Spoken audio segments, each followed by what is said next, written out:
قرآن کا وجدان ہے، اور سب سے بڑی بات یہ ہے کہ اس کی سیاست کی سمجھ ہے.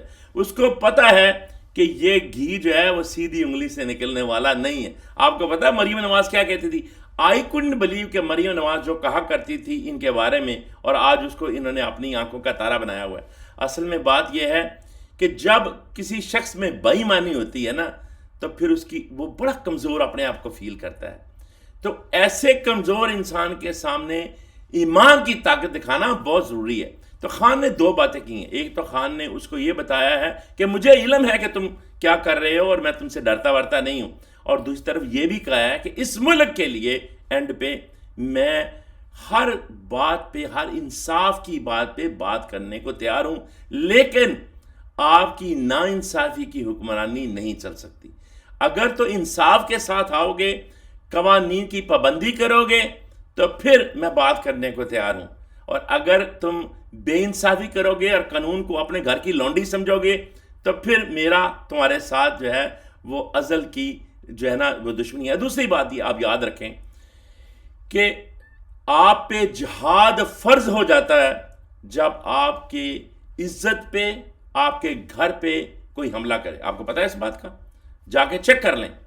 تو خان کی عزت پہ اس کے گھر پہ حملہ ہوا ہے، اور اس کا گھر ایک تو پاکستان ہے جس پہ حملہ ہوا ہے، اور اس کی خواتین پہ، اور پھر اس کی اپنی وائف پہ بھی، اور اس کی اپنی عزت پہ حملہ ہوا ہے. تو اس پہ تو یہ فرض ہے کہ وہ کا مقابلہ کرے اور ان کو ان کا چہرہ دکھائے، بلکہ یہ جہاد ہے. یہ اگر وہ نہ بات کرے تو وہ اس کا مطلب ہے غیرت والا انسان نہیں ہے، کیونکہ لا الہ الا اللہ انسان کو غیرت بھی سکھاتا ہے، کیونکہ وہ سکھاتا ہے کہ آپ نے سچ اور حق بولنا ہے، کیونکہ آپ کی عزت کا، آپ کی جان کا، مال کا اصل ذمہ دار تو اللہ ہے. تو اگر آپ سچ نہیں بولیں گے تو آپ نے حقیقت میں اپنے ساتھ خود ظلم کیا.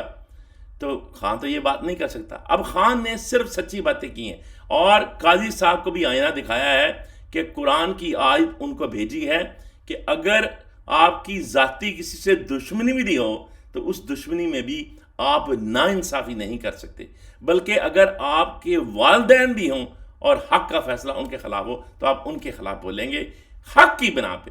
اور آپ کو پتہ ہے صرف اور صرف 2 بنیادوں پہ والدین کے ساتھ ڈس ایگری کرنا بنتا ہے. ایک یہ جب وہ شرک کر رہے ہوں یا شرک کرنے کو کہتے ہوں، اور دوسرا یہ ہے کہ جب وہ ناانصافی کر رہے ہوں. تو یہ ناانصافی اور شرک بائی دا وے ایک ہی چیز ہے، کیونکہ اللہ فرماتا ہے ان الشرک لظلم عظیم، کہ نو ڈاؤٹ شرک جو ہے یہ سب سے بڑا ظلم ہے، ناانصافی ہے.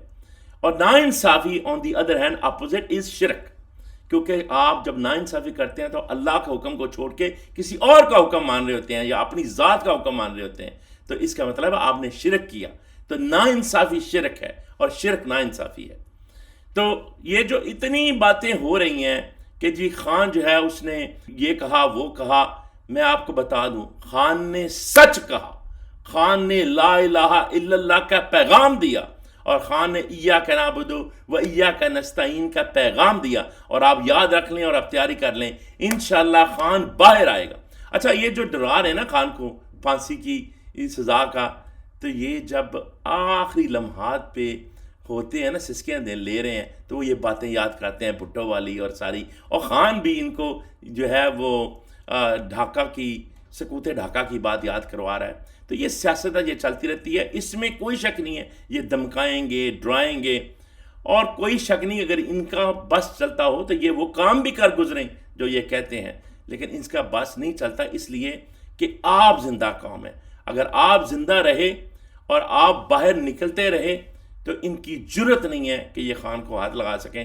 لیکن آپ نے اپنا حق بھی ادا کرنا ہے، اور آپ نے اس وقت تک آرام سے نہیں بیٹھنا جب تک خان کو باہر نہیں لے آتے اور خان کو پاکستان کا پرائم منسٹر نہیں بنا دیتے، تاکہ پاکستان پھر ترقی کر سکے. کیونکہ دنیا کا کوئی ملک ترقی نہیں کر سکتا جب تک کہ انصاف کا بول بالا نہ ہو. اور یہ جو 6 ججز بیچارے اپنے لیے انصاف ڈھونڈ رہے ہیں، آپ نے ان کو بھی انصاف دلانا ہے. سب سے بڑی طاقت اللہ کی اور اس کے بعد عوام کی، اور آپ نے اللہ کے بھروسے پہ ہر وقت خان کا ساتھ دینا ہے. انشاءاللہ اللہ آپ کا حامی و ناصر ہوگا.